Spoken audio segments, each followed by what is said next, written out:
Hello viewers, welcome to my channel RCK class. আজকে কিছু general knowledge অর্থাৎ সাধারণ জ্ঞান নিয়ে আলোচনা করব, যেমন বাংলাদেশের ভৌগোলিক নাম। আজকে আমরা এখানে ভৌগোলিক নামের পাশাপাশি পুরাতন ও বর্তমান নাম সম্পর্কে আলোচনা করব। যেমন নদীমাতৃক দেশ বলা হয় কাকে? বাংলাদেশকে। ভাটির দেশ বলা হয় কাকে? বাংলাদেশকে। পৃথিবীর বদ্বীপ কি? বাংলাদেশ। সোনালী আঁশের দেশ বাংলাদেশ। বাংলার ভেনিস বরিশাল।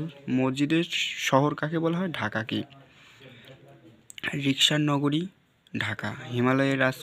হিমালয়ের কন্যা পঞ্চগড়। এবং কোনো অঞ্চলের বর্তমান নাম এবং পুরাতন নাম। বর্তমান নাম ঢাকা। ঢাকাকে আগে বলা হতো জাহাঙ্গীরনগর। চট্টগ্রামকে বলা হতো ইসলামাবাদ। চাঁপাইনবাবগঞ্জকে বলা হতো গৌড়। গাজীপুরকে বলা হতো জয়দেবপুর। কক্সবাজারকে বলা হতো ফাল্গুন। তো ভিউয়ার্স, আজ এ পর্যন্তই। নতুন নতুন ভিডিও পেতে, এরকম পেতে আমাদের চ্যানেলটিকে সাবস্ক্রাইব করে রাখবেন।